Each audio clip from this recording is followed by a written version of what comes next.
I'm Tom Morello, and you're listening to the Ralph Nader Radio Hour. Stand up, you've been sitting way too long. Welcome to the Ralph Nader Radio Hour. My name is Steve Scrovan, along with my co-host David Feldman. How's it going, David? Hello, Steve. And our intrepid producer, Hannah Feldman. Hello, Hannah. Hello, Steve. And the man of the hour. Guess who that is? Ralph Nader. Hello, Ralph. Hello, everybody. Ralph, we want to remind listeners of our offer to get Matthew Ho's Armistice Day speech. Tell us about that. Yes, Matthew Ho, who's a 10-year Marine veteran in Iraq and Afghanistan, is disabled, made an address at a historic church in downtown Boston last fall, which I see as the greatest speech by a veteran since Smedley Butler wrote his War is a Racket, the most decorated Marine general in history, back in the late 1930s. And we're offering it in print free to anybody who writes in 2 weeks. So last week we got a good response. There's 1 week left, listeners. You can get this print by Matthew Ho, and it is a tremendous eye-opener to a lot of people about war and peace and the way veterans are edified for propaganda purposes by the Pentagon and the military-industrial complex. And Steve will tell you how to get it.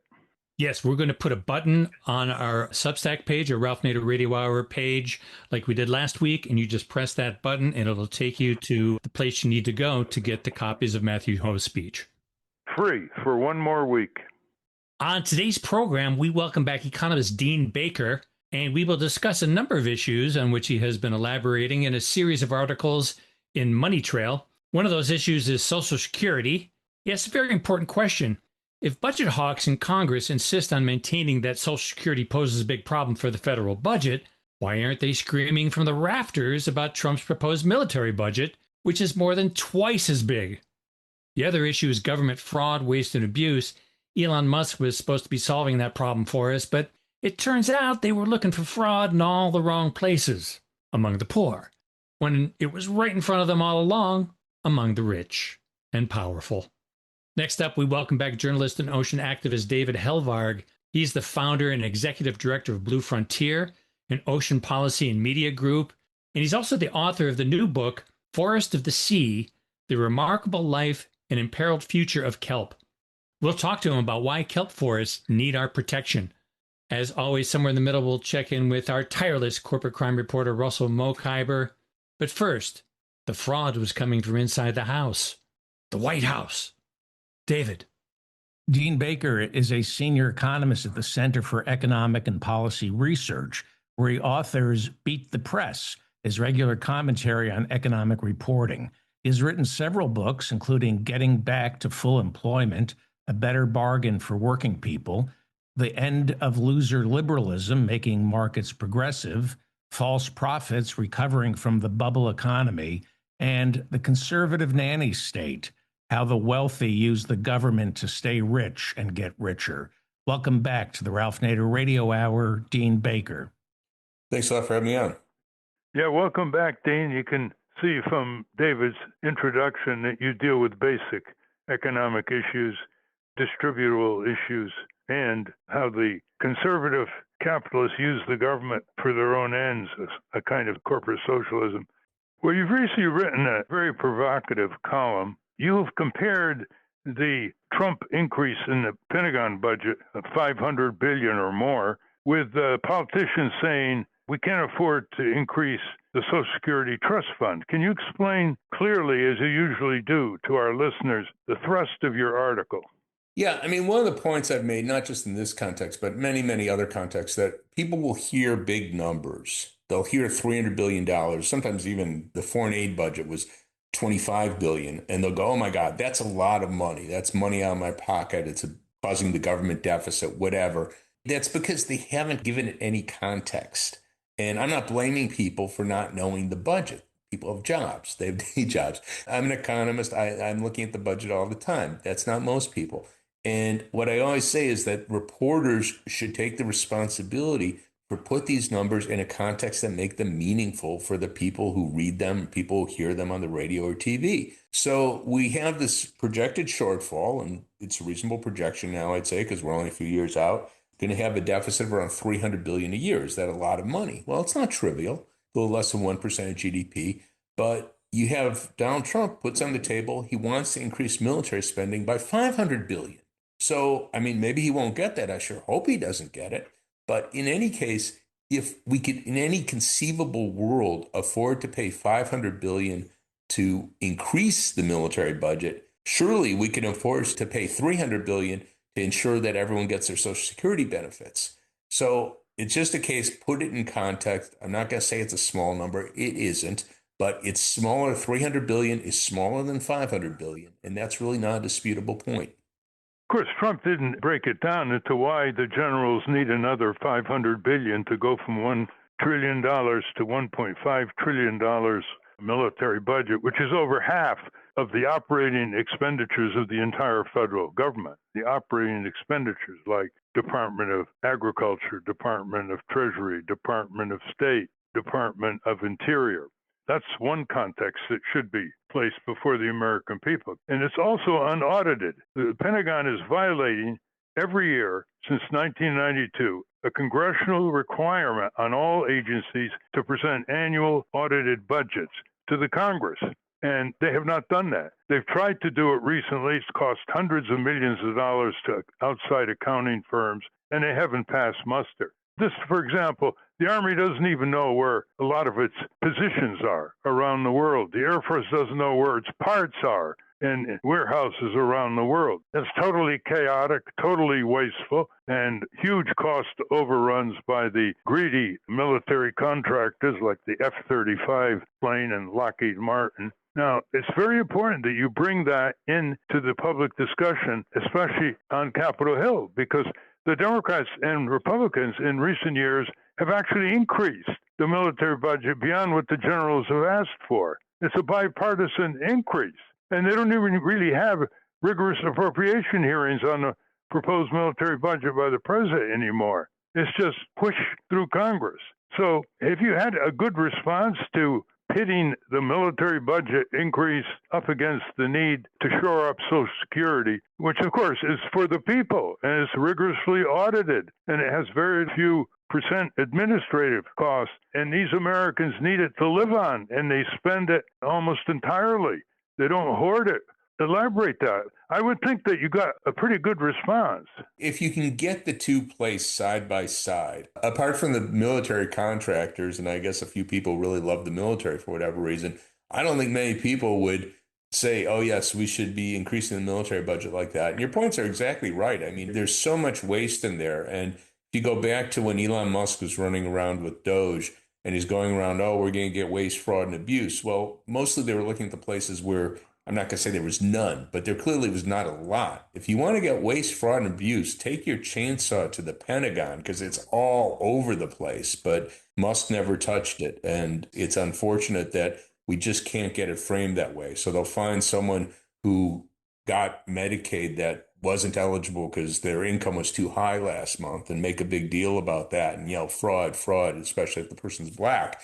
But with the military, God, everywhere, there's millions of dollars, sometimes hundreds of millions of dollars. Donald Trump Jr. just signed up with a firm producing drones that just got I think it was a $600 million contract from the Pentagon. This is everywhere. But unfortunately, they do their best to shield it from public examination. Yeah, and there's another difference as well, is that the military budget increase proposed by Tyrant Trump is not paid for. It just increases the federal debt and passes it on to our children and grandchildren, whereas Social Security is paid for. Every month, there are deductions from tens of millions of workers' paychecks, for example. Comment on that. Yeah, well, we have a designated tax for Social Security. Again, that will fall short. It's projected to fall short, I should say, as of 2/32, but it has been entirely paid for. So every cent that's been paid out in benefits since the program got started in the late 30s was paid for through the designated tax. So we're all paying this tax. We see it in our paychecks, or see it come out of our paychecks, I should say. And that's been the case for 90 years now.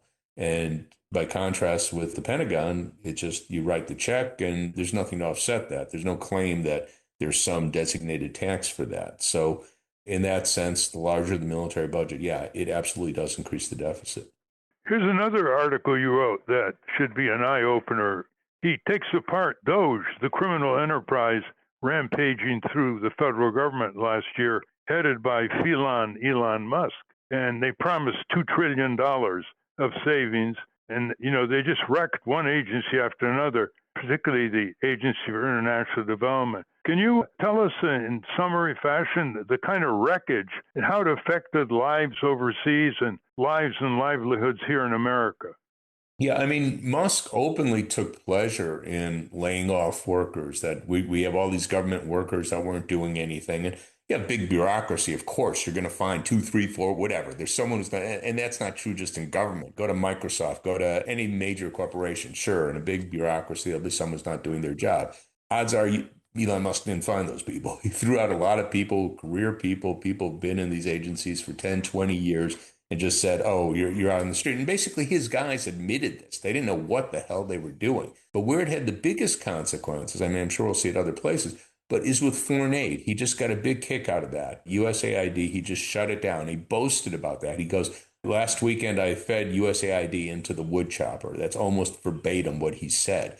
Now, what this meant was that you have people, and again, you could find waste in that program just like any other program, but this is a program that provided millions of people with medicine, with nutrition, with health care, and suddenly they couldn't get it. And the biggest deal there was the PREPAR program, the president's program for aid in Africa, set up under George W. Bush. So this is a bipartisan program, and it saved millions, probably tens of millions of people's lives by providing them with medicine for HIV. It had been a deadly disease. We developed medicines. I know Ralph worked on this, on getting it set up, that we provided them medicines that are low cost. They were charging $15,000 a year here, but they were able to get generic versions, charged $200 to $300 a year, and literally provided millions of people with the drugs that allowed them to live normal lives. And Elon Musk was boasting, he killed that program. That's great. But millions of people, I mean, thankfully, I don't think it's millions yet, but if that program doesn't get restarted or funded somewhere else, you're going to see millions of people lose their lives. Well, they know some of the death counts. Boston University researchers estimated over 600,000 in Africa died because of cutoffs by aid. We're talking about, for example, tuberculosis medicine. We're talking about AIDS medicine. Little children dying because they don't get enough food supplements. And as you say, the budget of AID was peanuts. It's a few days' budget of the Pentagon. And Musk had glee. He literally had glee in doing this. The level of sadism that Musk and Trump portrayed in those months when Doge wildcatters rampaged through one agency and department after another like a juggernaut of destruction, I don't think it's ever come close to anything like that happening in American history. But the amazing thing that they've gotten away with is they're championing themselves as fighters against government fraud. And here's how they define fraud. They define fraud as Medicaid recipients who cheat or food supplement recipients who cheat. The real big fraud is corporate fraud on the government, on Medicare, on Medicaid. The estimate that I heard a few years ago is by the government is that commercial fraud by criminal billing practices has stole $60 billion with a B from Medicare in 1 year. And they did the same type of fraudulent billing for Medicaid, and government contracts, the military contractors are full of all kinds of shenanigans, as you pointed out. Now, here's a figure by the nation's leading expert on healthcare billing fraud, Malcolm Sparrow, a professor at Harvard University and applied mathematician. He estimated years ago, conservatively, that 10% of all healthcare expenses go down the drain due to billing fraud and abuse. That is, the vendors, the companies selling the services or receiving outsourcing contracts by the government, are cheating and looting the taxpayer who is supporting these benefit programs. And that amounts to over $400 billion this year, at least, 10% of all healthcare expenditures. And Mehmet Oz, who's in charge of Medicare and Medicaid programs in the Department of Health and Human Services under Robert Kennedy Jr., as we speak, has not latched on to that. I've brought that to his attention through his immediate assistance, but he displayed interest, but I haven't heard from him. That's the real fraud, isn't it? In your article, you say the wealthy commit more fraud. Explain. Yeah, absolutely. And, the story that you have the beneficiaries it literally doesn't even make sense. So you think about that with Medicaid. So we're saying we have people on Medicaid that are committing fraud. No one gets a check from Medicaid. What would that even mean? Like, you signed up for Medicaid and you weren't eligible. So that would mean that they might be making a payment to a doctor or hospital that they don't actually have to make because you didn't qualify. I'm sure that happens sometimes, but it's not like someone's living high on the hog because they were able to get Medicaid to pay for their doctor's visit when it actually shouldn't have. Yeah, again, that's not zero, but my God, all the things, just as you're saying, Ralph, we have billions that are going out to insurers, to hospitals that are ripping off the government, and they're worried that some guy, some woman has put down something wrong. And half the time, it's just an honest mistake. I mean, I've made mistakes on it. I had a PhD in economics. People have less education. Maybe they don't read that well. Yeah, they're going to make mistakes. And that's what we're worried about. Well, Robert Weissman recently testified for the Senate on Trump's administration and fraud. And he showed that Trump and his Trumpsters are the ones who are committing fraud, producing fraud, covering up fraud, not the poor people around the country they claim are ripping off these benefit programs, as you've just mentioned. Give some examples here of Senator Rick Scott. Yeah, I was just going to mention Rick Scott. He was the president, CEO of United Health, which is now, I don't know if it was true at the time, but it is the largest health insurer in the country. And anyhow, they paid a settlement of $1.7 billion. You can't say they actually were forced to pay a fine. They agreed to pay a settlement of $1.7 billion. But what you can say is companies don't just pay out $1.7 billion. They paid out $1.7 billion because they knew that they stood to lose a lot more if it actually went to trial. So he was the CEO of United Health at the time. And again, he's sitting in the Senate, U.S. Senator, and he'll get up there and yell about fraud. Well, he knows about fraud. He did a lot of it.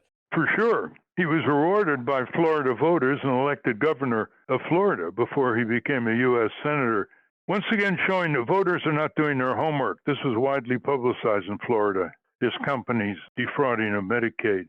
But you see, if Trump really wanted to go after fraud, why would he fire 17 inspector generals in the first week of his administration in January 2025? Explain that. Yeah, that was something that was infuriating. Didn't get anywhere near the attention it deserved. So the inspector generals, they don't generally get that much attention because they're not supposed to. They're not politicians. But these are people that oversee departments, agencies, and pretty much, there might be an exception, but pretty much every department has an inspector general associated with it. If you want to get rid of fraud, these are the people that have been doing it. They've been doing this in many cases 10, 20, 30 years. They have staff. They know what they're doing. They know where the problems are. And one of the stories with the pandemic, the Paycheck Protection Program, there was around $200 billion in fraudulent payments discovered by the Inspector General of the Small Business Administration. He was one of the people who was fired by Trump in the first week he was in office. So if you wanted to weed out fraud, you would listen to what these people say. You would give more resources. You would try to support them in their work because they're the ones doing it. And it was kind of incredible because I remember there was some occasion, I forget the exact, whether press conference, whatever, and they dismissed them. They said, well, if they were doing their jobs, why is the fraud still there? Well, they can't unilaterally take action. They write reports. They turn them over to Congress. They turn them over to the Justice Department. They can't just go and arrest people. So insofar as there wasn't action taken, that's the fault of Congress. That's the fault of the Justice Department. They did their jobs. They found the fraud. They identified it. They said, here, go after it. And the fact there wasn't adequate follow-up, which I'd say in most cases there wasn't, that's not their fault. Well, he also fired them illegally. He didn't follow the statutory procedures of providing notice to Congress, etc. So he's firing the watchdogs in one department after another, or putting in, cronies in their place after he fires the authentically confirmed by the U.S. Senate. Exactly. They put in a provision because he did this some in his first term. And they changed the law to say that you cannot fire an inspector general without, I forget exactly, you have to provide notice. I forget the time period. You have to give notice, a cause. And he didn't do that. I think in any of the cases, there might have been one or two where he did, but in most of the cases, he did not. And you mentioned in your article one of Trump's cardinal characteristics, which is he pardons violent criminals and he pardons fraudulent convicted criminals. Explain that. Yeah, well, he's taken the pardon power of the president, which is in the Constitution. So, in fairness, it's there. But he's taken that to extremes that no president's ever done anything like that. So, we go back through prior presidents, and it's become kind of a tradition in their last month or so in office. They go through a list of people. There's a process. They have a committee in the Justice Department that reviews them, and they make recommendations to the president. And usually the president follows their recommendations, not say 100%, because sometimes someone will be recommended for pardon. They don't do it, or they recommend someone who they chose otherwise. But generally, it's something done late in the term, right at the end of the term, and to a limited number of people. Trump has taken this to a whole nother level where he's just pardoned people left and right. He famously pardoned all the January 6th people. Many of them were convicted of violent crimes, attacking police officers, destroying parts of the Capitol. He pardoned all those people. And then he's had this ongoing process where you have people that have committed, we were talking about fraud, many cases convicted of stealing hundreds of millions, even over $1 billion in one case. I'm forgetting the specifics of it. And it turns out most of these people have made contributions to Donald Trump's political action committee. So basically, he's selling pardons to people who commit fraud, people who commit violent crime. Not the sort of thing we've ever seen. Again, we can go back and see some questionable pardons, but nothing remotely on the scale of what we're seeing with Trump. Which gets us to Trump and his family's own corruption, which is at record highs, blatant, open, shameless. And it's the subject, by the way, of a brand new book called MAGA Inc., The Enrichment of Trump and His Cronies. You've been following this. A lot of people are vague about what the nature of this corruption is. It's not money in envelopes sent to a high government official surreptitiously. It's much more meticulous, sweeping, orchestrated. Can you give our listeners some idea of the nature of that self-enrichment, corruption, and the violation of the Emoluments Clause in the Constitution? Well, he's basically operating businesses out of the White House. The most obvious one is Trump crypto coin, that people want favors from him. They buy millions of dollars. I think someone bought $100 million of his crypto coin. So that's like basically just give me money, buy my crypto coin. So you're seeing that, but he has any number of other scams. The UFC fight, the ultimate mixed martial arts that they had on the White House lawn last week. He has an interest in that. He owns, I don't know exactly what percent, but he owns shares in that. He owns shares in any number of companies that he contracts with. He has the government contract with.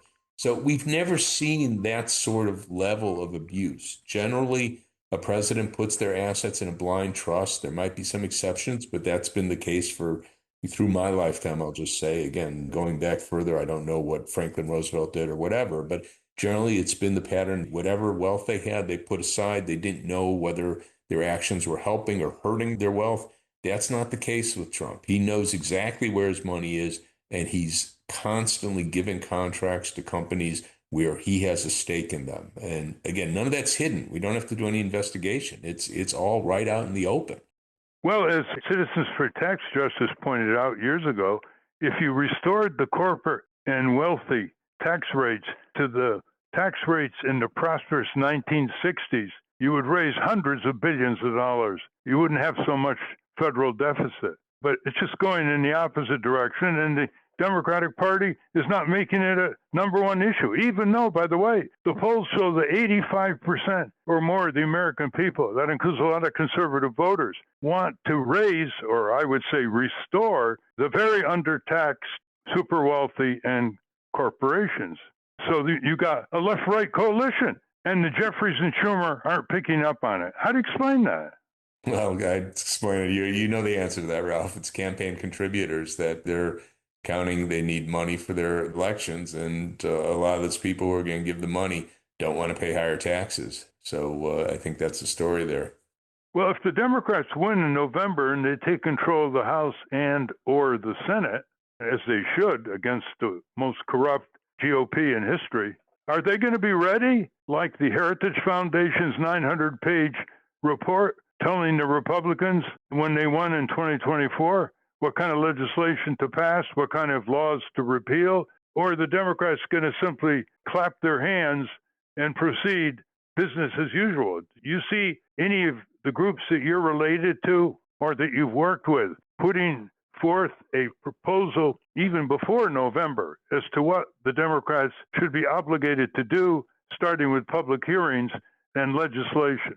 Well, a lot of people are putting forward proposals. I think the more important thing is the power. And we just saw this last night, actually. It's a great story that you have progressive Democrats that are challenging the mainstream. And in New York City, there were 3 progressive Democrats that won congressional seats. They won the nomination, but all but certain means they'll win the congressional seat in November against very centrist mainstream Democrats. So the bigger thing is going to be the political battle. I remember years ago, I was at a conference and we were talking about the Powell memo. For people who don't know, this is something written by Justice Powell before he was on the Supreme Court. It's in 71 there about how the business community has to unite and beat back the liberals, people like Ralph, who are causing too much trouble. And anyhow, it outlined how they should go about and do it, and much of it was followed, and they were very successful in beating back the liberals. So anyhow, someone at the conference said, well, we need our own Powell memo. And then someone responded and said, we have a Powell memo, many of them. And I'd say that there are a lot of really good proposals. So I have proposals, other people have proposals. The problem is the power. So can you defeat the Jeffries, the Nancy Pelosi? She's, of course, leaving personally. But the point is, you have this centrist group that has dominated the party, controlled the party for decades. And it's a question of beating them back. And if you have enough people, Mandami, AOC, Bernie Sanders, if you have enough people coming from the left and they have support in the country, then you'll move things. So the key thing is the political power. But we have the ideas. We have the policies. Do you believe that the Democrats will recognize that a lot of the proposals we're talking about have left-right support? Conservative, liberal families want the same thing for their children, for public services, for upgrading public works, creating jobs, debloating the military budget. Do you think they recognize that? I think there is a recognition of it. I think they're being very, I don't know if pragmatic's the best word for this, but they're saying, okay, I know that's where the votes are, but on the other hand, we need however many million to run for Senate, for this House seat, for whatever it might be. And the people that we're counting on getting it from don't want to hear those things. So that's a really big problem. It's very deep in our political structure that money has incredibly outsized influence. Every time an election year comes, the Democrats don't talk about campaign finance reform because they don't want to unilaterally disarm. And it just gets worse and worse as the PACs, the corporate PACs, get bigger, richer, and more secretive in how they spend their money for or against candidates. Even more important, and that's the media. The media has always been corporate controlled. So it's not as though you had left wingers controlling CBS and the New York Times, whatever you might point to as the media. But you're seeing it being taken over by extreme right wingers. So Larry Ellison, who's a Trumper, or his son, I guess, David Ellison, now controls CBS. And he put in Barry White, who's a total Trumper, running CBS News. And they might take over CNN. They're going to do the same thing there. We already had Rupert Murdoch, of course, has been started Fox News, controlling it for decades. So we're seeing the right take over the media, and that's a very, very serious problem. At the same time, the rest of the media is like under siege because their traditional model of being paid for by advertising, here I'm thinking newspapers, that's going through the floor because all the advertising's on the web, going to Facebook, Google, whatever. So that's, to my mind, in some ways a bigger problem because it's not ads, obviously, campaign ads obviously influence people. They study this, they know how to do that. But what people see between the ads also influences people. And if that's all Rupert Murdoch, Fox News type stuff, we're in real trouble. That certainly has already happened to help the Republicans win campaign after campaign. Well, we've reached the end of our time. We've been speaking with Dean Baker, economist, advisor to Groups That Matter, author, writer of contemporary articles, and the pride of Swarthmore College and the University of Michigan. Thank you very much, Dean. Thanks a lot, Ralph. Good talking to you again. We've been speaking with Dean Baker. We will link to his work at ralphnaderradiohour.com. When we come back, we're going to find out why we need to start paying attention to Kelp. But first, let's check in with our corporate crime reporter, Russell Mokhiber. From the National Press Building in Washington, D.C., this is your Corporate Crime Reporter Morning Minute for Friday, June 26, 2026. I'm Russell Mokhiber. America has a hidden justice system. In that system, decisions are made in secret, and judges are paid for by the corporations that are being sued. Workers and consumers usually lose before these secret arbitration panels.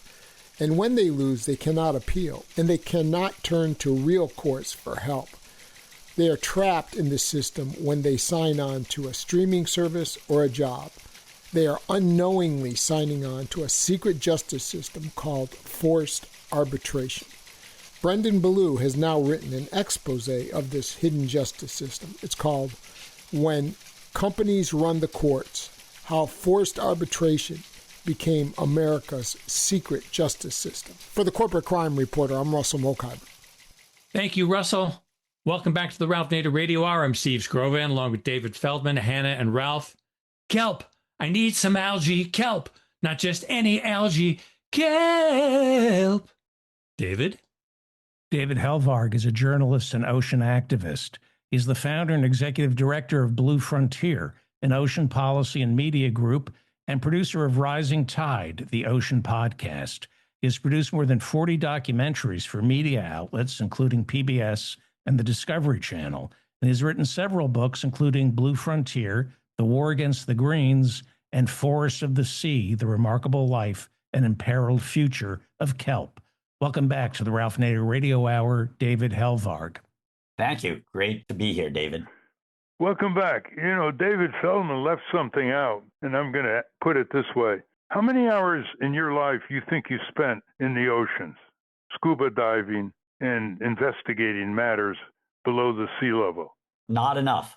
A few hundred diving, maybe a few thousand body surfing or just getting wet. But, you know, I'm privileged. There's 8 billion of us, and only about 30 million are on the other 71% of the planet at any given moment.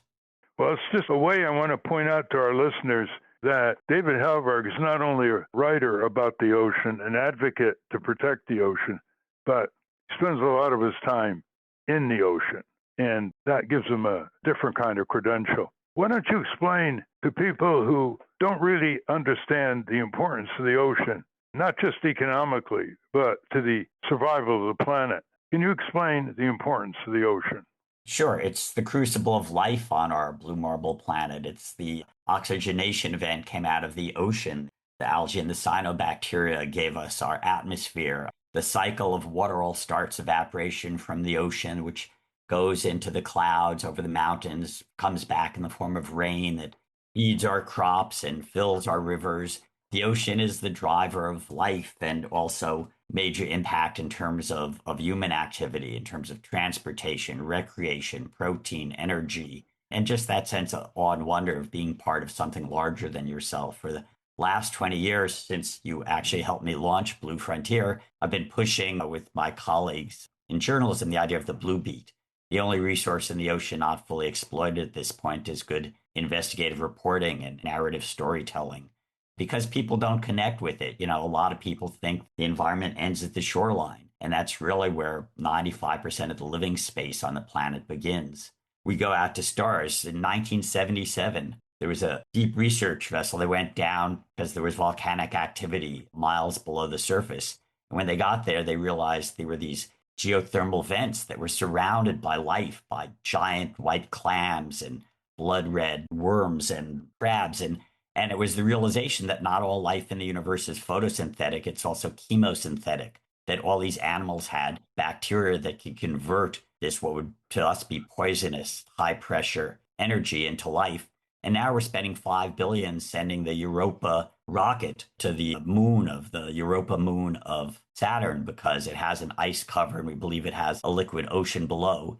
And so we're going to look to probe to see if there's life in that ocean below that moon. And of course, we invest much less in an ocean planet that we know exists and that we know is full of life and that we've hardly gotten to know. I mean, we've only mapped at this point about 10% of the deep ocean with the resolution we've mapped Mars and the moon and the other lifeless places out there. Well, as you say, it's 71% of the surface of the planet Earth, It's very much a part of the increasing global warming. What happens when the ocean is experiencing more and more warming? And relate that to El Nino, because El Nino is coming again, and it's going to affect heat and precipitation on land, including the United States. So, listeners, you're not going to get away with just spending time in the hills of the United States without being affected. Explain that. Because 90% of our anthropogenic human-caused global warming is being absorbed by the ocean. 90% of the heat that's generated by the burning of fossil fuels and deforestation and the like is being absorbed, which means that NOAA and 30 other institutions around the world last year determined that the ocean's hotter than it's ever been in the historic record, which is the mechanical record going back to when we could start measurements in the 1880s. Each year, the ocean warming has multiple effects. One is it's also absorbing the carbon dioxide along with the heat. I mean, the heat absorption is the equivalent of 5 Hiroshima bombs a second. The carbon dioxide is converted to carbonic acid, which shifts the pH of the ocean, so it's becoming more acidic. And that's threatening the survival of every shell-forming creature from zooplankton to clams to corals. And at the same time, we're seeing these marine heat waves. My latest book, Forest of the Sea, The Remarkable Life and Imperiled Future of Kelp, is because people at least know that corals are in trouble and they have some sense of what a coral reef is. People don't know that the planet has this other forest crisis, that kelp forests cover an area larger than the Amazon basin. And they're also being impacted by these marine heat waves that are growing every year. And as you add more heat to the system, it gets more energetic, which is why we have more and more extreme storms. I covered Katrina in 2005. I thought that would be a turning point. We had 1,800 people killed and 1 million environmental refugees. But the propaganda by the oil and gas industry is such that we keep having these disasters from a warming ocean planet. We see the melting of the Arctic ice. You know, instead of an alarm bell, it became a dinner bell for all the shipping industries and the people who want to exploit the oil and gas in the increasingly open Arctic waters. So we're in this crisis point, and I'm more frustrated than despairing because we know what the solutions are. It's creating the political will to enact them. The ocean, as I say, is absorbing 90% of our heat, our average temperature, even though they're having record-breaking heat in Europe right now with temperatures around 100 degrees. Our average surface temperature would be about 125 degrees, if not for the ocean's ability to absorb heat. But it's a limited ability. And the effects, as I say, are it's acidifying, it's warming. We're changing the physical nature of the ocean, right? Its temperature, its chemistry, its circulation, even its color. It's also a huge garbage dump for plastics and other pollutants, chemical particulates and otherwise. Dump it into the sea, dump it into the ocean. It's big, it'll absorb it. And now it's getting into the seafood that are harvested and sent to restaurants and kitchens in the United States. Explain to our listeners what a marine park is. We have national forests, national parks on land, and previous presidents have started marine parks, including a big one off the shores of Hawaii. Explain marine parks and whether the Trump administration is going to try to roll that back too. Sure, absolutely. We have national marine sanctuaries that are like national forests. They're not full protection, but like the law, the 1972 National Marine Sanctuary Act says you can't drill within marine sanctuary borders. And of course, to troll, California is threatening to have oil leases up and down the coast, including in these national marine sanctuaries where that's breaking the law. They're breaking the law about 6 ways. They see how much law breaking they can get away with, and then they pull back. Then you have national marine monuments, which are like the national monuments that started with Teddy Roosevelt in 1906. First, they were in wetlands. Now you have places like Papa Hanamakuakia off northwest Hawaii, which is 70% of the U.S. coral reefs. It's it's larger than all our national parks combined.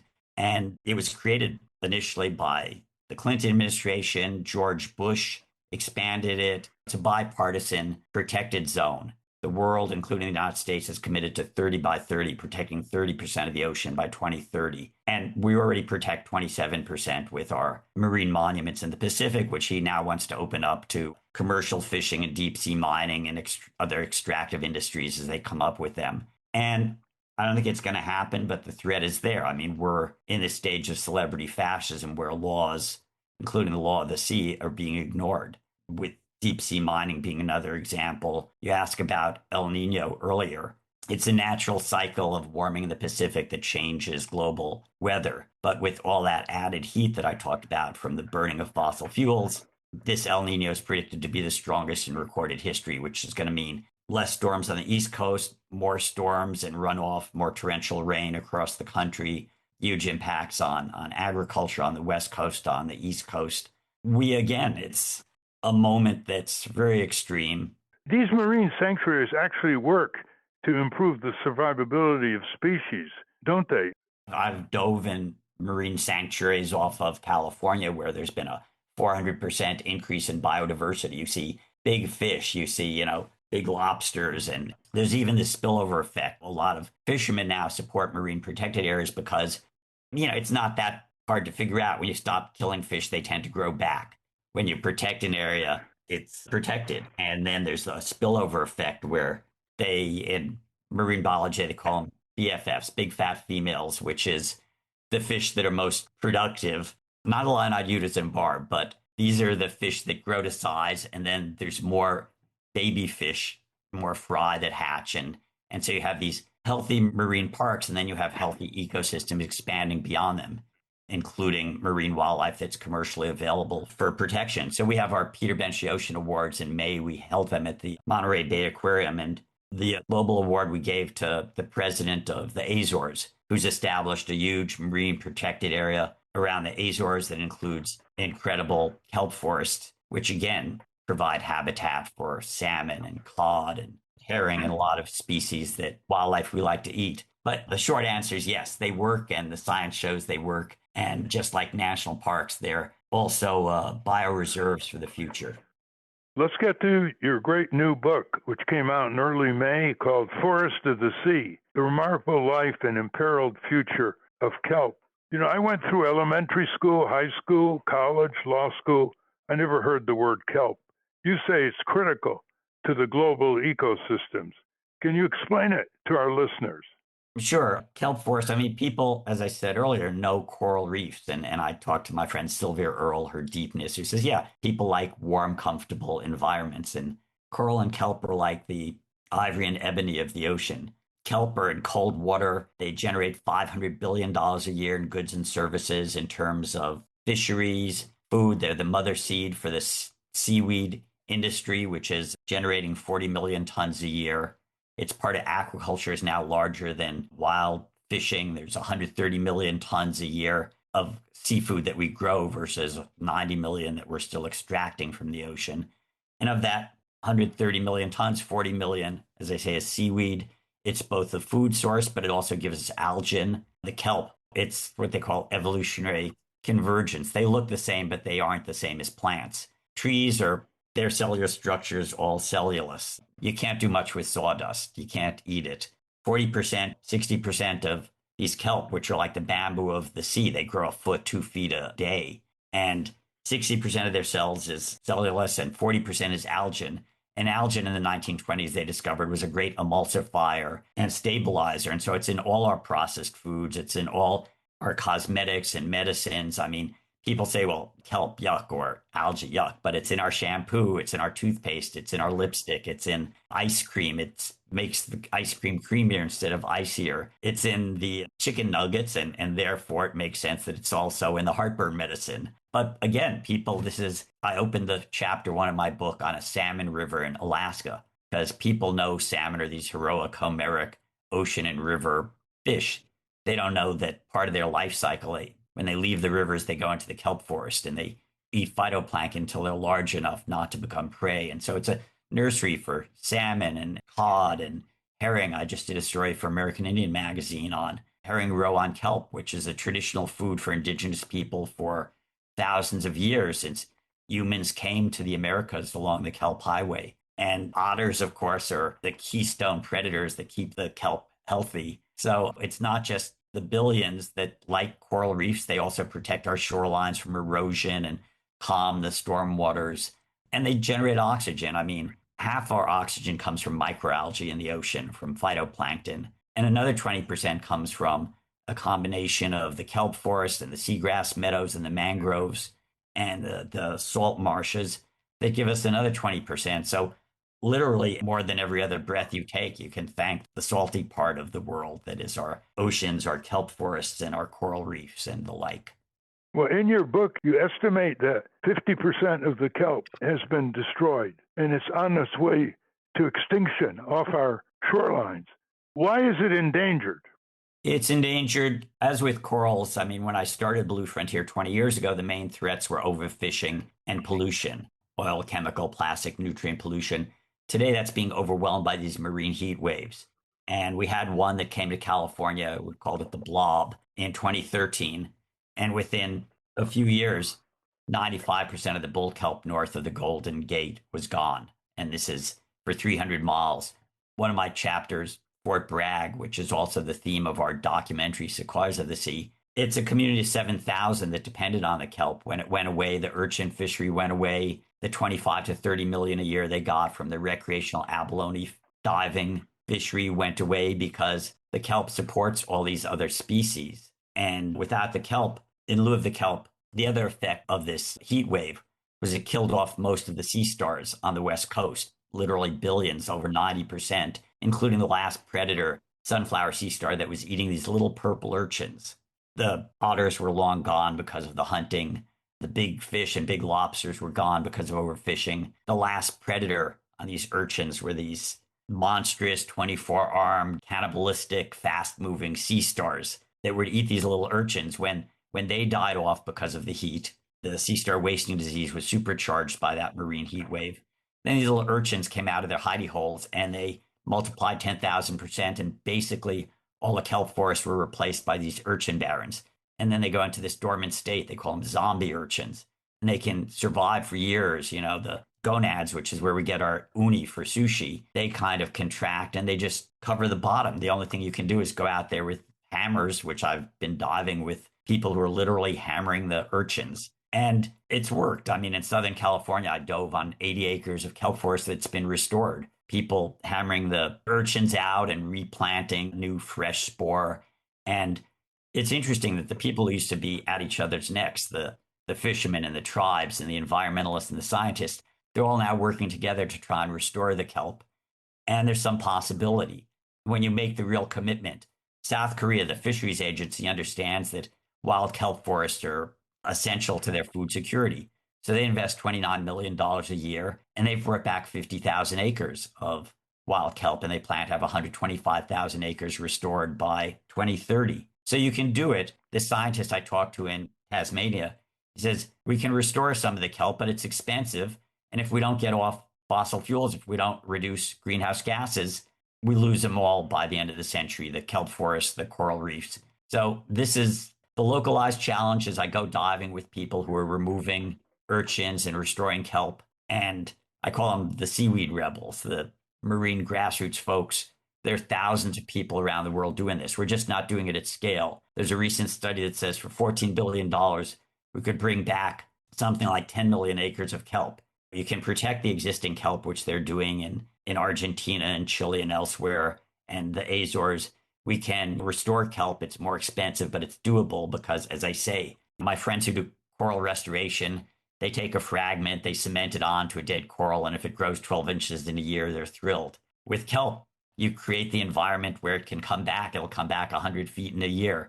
So, and then the larger issue, though, is it keeps getting beat down by these increasing numbers of marine heat waves, where there are parts of Western Australia where the kelp forests are becoming tropical coral forests because the change is happening. The heat is happening so quickly. So, yeah, as I say, I'm more frustrated than despairing because we know what the solutions are. You know, a quick transition to clean energy is actually market friendly at this point. It's the cheapest energy and the cheapest production, and it's happening.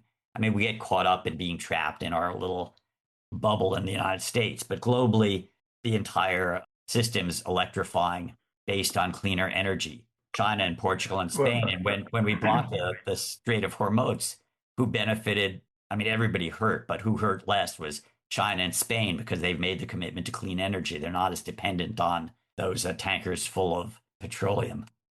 I've asked David to give us a little brief reading of an excerpt from the book to give you an idea. It's as if you're with David and you have that feeling without even getting wet. I can't describe how vivid, how specific, how luminous, how inviting this book is. Forest of the Sea, The Remarkable Life and Imperiled Future of Kelp. Well, I appreciate that. And of course, as you say, it's an excuse to get wet. So Kelp is the new coral chapter. Of course, I had to go to Palau and dive in the coral, which is warm and beautiful, but kelp diving's like a full contact sport. I love it too. So I end the book diving in Catalina, and then the last chapter is called Triage for the Ocean. At some point, I write that, if you think I'm doom scrolling, give it a few more pages. I then talk to Sylvia Earle, my friend, who's realistically optimistic. And then I end it with Italian philosopher Antonio Gramsci once wrote about a practical way to move forward in this life. Pessimism of the intellect, optimism of the will. And then he died in a fascist prison. Nonetheless, I believe that the seaweed rebels who've entangled their lives with macroalgae, immersing themselves in the science, restoration, protection, and digestion of the world's kelp forest, will in the end protect what they love, eat well, and die trying. We might even suggest that if we become stewards of the most basic building blocks of life, including algae and cyanobacteria, they may help us begin to heal the world. After all, like algae, we all come from salt water on both an individual and evolutionary basis. And as Isak Dinesen wrote, the cure for anything is salt water, sweat, tears, or the sea. So when you return to the source, when you explore the dark, mysterious, and enchanting forest of the sea, you're also returning home to reconnect to the wonder and scary sacred wildness that is both within you and around you, and it can also be cold, wet, and awesome. It's like a large, fast-moving shadow in the kelp when there's only 6 feet of visibility and you think, hey, wait, what was that? It's life. End quote. Thank you very much, David. Before we conclude, David, I want you to tell our readers how we first connected years ago and what that led to, so they can become active and engage with your efforts. Yeah, no, I was, over 22 years ago. Blue Frontier, my first ocean book, had just come out. I was with my partner. She had cancer, and you called. You read the last chapter, Seaweed Rebellion, about marine grassroots who have solutions. We just have to scale them up. And you liked it, and you suggested we start talking. And, after she passed, I was thinking I'd go back to war reporting because I knew that was a good antidote to depression. This was when Bush Jr. was about to invade Iraq. And you offered to help me follow through on that Seaweed Rebel chapter and see if we could build a network of ocean activists. And I decided we're always going to have wars. We may not always have kelp forest or coral reefs or healthy oceans. And so with your support, I recycled, as any good environmental reporter would, recycle the book Blue Frontier into an organization that's now been 20 years and more. And so I always, appreciated both your readership and your support for the work I do and many others. Well, one of the things you did, you put out a directory of ocean preservation groups all over the borders, Pacific, Gulf of Mexico, and the Atlantic coast. You brought all these little groups together and enhanced their impact, among other writings. How can people join Blue Frontier? It's a 501c3 nonprofit. It's very lean and has had influence on members of Congress, and has had convocations in Washington and elsewhere. And David brings Blue Frontier to your community. He goes to places. How can they join? We're a mean, lean ocean machine. Go to bluefront.org and you can connect with us. You'll get a lot of information on our podcast, on our ocean climate action, on our Kelp educational learning project, i.e. Kelp. So it's at bluefront.org is our starting point. And then we have lots of projects off of that. When the Green New Deal, we read it and saw it didn't have any blue in it. So we partnered up with Center for Blue Economy. We eventually got a ocean climate action plan that added $10 billion and $3 billion for greening ports, $7 billion for coastal restoration. The money all got out before Trump got in. And, now it's all about rebuilding from the start. Your last discussion, I think that you once said, we were interviewing you and hope to do that again for a podcast, but you once talked about how when you bring your family to the beach and if it's closed down due to pollution, nobody goes, oh, well, I'm against government regulation, so I'm fine with this.